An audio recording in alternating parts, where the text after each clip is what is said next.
حضرت عمر کا اسلام لانا اسلام کے لیے عزت کا ذریعہ بنا اور بلند آواز سے نعرہ تکبیر مکے کی فضاؤں میں بلند ہوا۔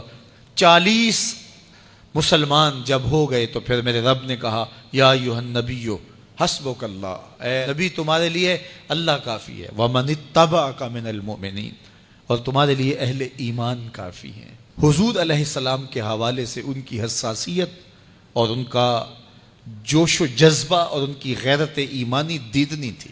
حضرت شاہ ولی اللہ محدث دہلوی علیہ رحمہ فرماتے ہیں کہ 17 مقامات پہ قرآن مجید میں حضرت عمر کی رائے کے مطابق قرآن نازل ہوا۔ یہ اللہ نے حضرت عمر کو شان عطا فرمائی۔ اور پھر جب حضور علیہ السلام کے وصال کے بعد حضرت عمر سیدنا صدیق اکبر کے وصال کے بعد بھی تخت خلافت پہ بیٹھے، 22,55,000 مربع میل پہ آپ کی حکومت کی حدود پھیل گئیں، اور حضرت عمر کی حکومت صرف انسانوں پر نہیں تھی، عمر کی حکومت پانیوں پر بھی تھی، عمر کی حکومت آگ پر بھی تھی، عمر کی حکومت ہواؤں پر بھی تھی، اور عمر کی حکومت دھرتی پر مٹی پر بھی تھی۔ آپ جانتے ہیں کہ مصر کے گورنر نے لکھا کہ یہاں تو عجیب کہانیاں ہیں۔ کیا ہوا؟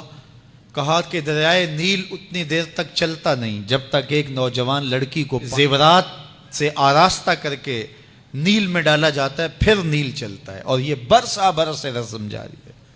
تو حضرت عمر کے پاس جب یہ پیغام پہنچتا ہے تو حضرت عمر نیل کو خط لکھ رہے ہیں، بسم اللہ الرحمن الرحیم، مصر کے نیل کے نام عمر کا خط، اور آگے لکھتے ہیں اے نیل اگر تو اللہ کے حکم سے چلتا ہے تو چل، ورنہ تیری کوئی ضرورت نہیں ہے۔ اور رکا لکھ کر کاسد کو دیا، جا کے یہ دریائے نیل میں ڈال دو۔ اللہ اکبر، جن کے رکے دریا بھی مانتے ہیں، پانیوں پر بھی حکومت ہے۔ اور نیل میں جب وہ رکا ڈالا گیا، نیل ایسا چلا آج تک کبھی رکا ہی نہیں ہے۔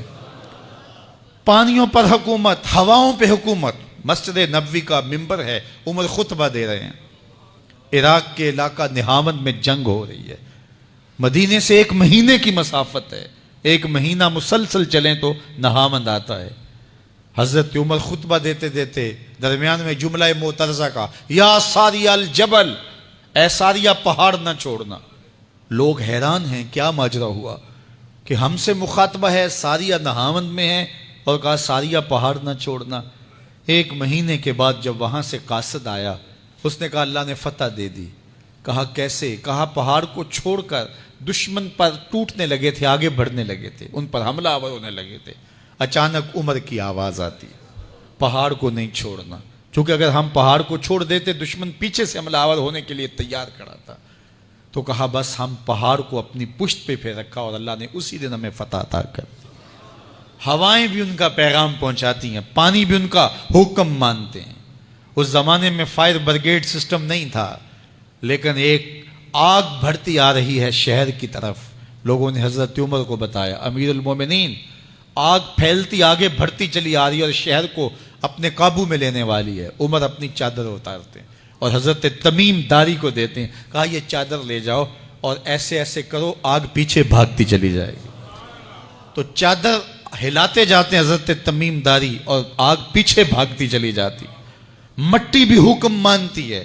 ایک لونڈی کھڑی رو رہی ہے راستے میں، کہا تجھے کیا ہوا؟ کہا ٹھوکر لگی، میرا تیل زمین میں بہہ گیا، میری مالکہ بڑی سخت ہے، وہ مجھے کہے گی تم نے یہ کیا کیا۔ عمر درہ زمین پہ مارتے ہیں، فر الارض الم عادل علیک، زمین عمر نے تیری چھاتی پہ عدل نہیں کیا؟ تو عمر کے ہوتے ہوئے اس کا تیل پی جائے؟ زمین تیل باہر نکال دیتی ہیں، فرماتے ہیں ڈال لے اپنے برتن میں۔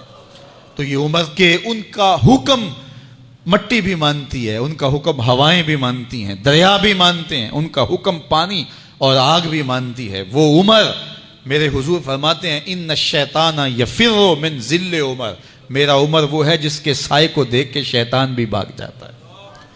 حضرت عمر رضی اللہ تعالیٰ عنہ نے ایک بہترین نظم و نسق دیا اور امور سلطنت کو اس انداز سے منظم کیا۔ ایک غیر مسلم مفکر کہتا ہے اگر اس امت کو ایک اور عمر مل جاتا پوری دنیا پہ حکومت مسلمانوں کی ہوتی۔ ایک دن مسجد نبوی سے باہر حضور تشریف لا رہے تھے، دائیں ہاتھ میں حضرت ابو بکر کا ہاتھ تھا، بائیں میں حضرت عمر کا ہاتھ تھا، ایسے باہر کی جانب آ رہے تھے۔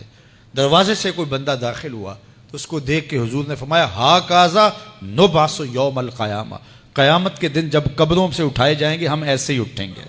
میرے دائیں ہاتھ میں ابو بکر کا ہاتھ ہوگا، بائیں میں عمر کا ہاتھ ہوگا۔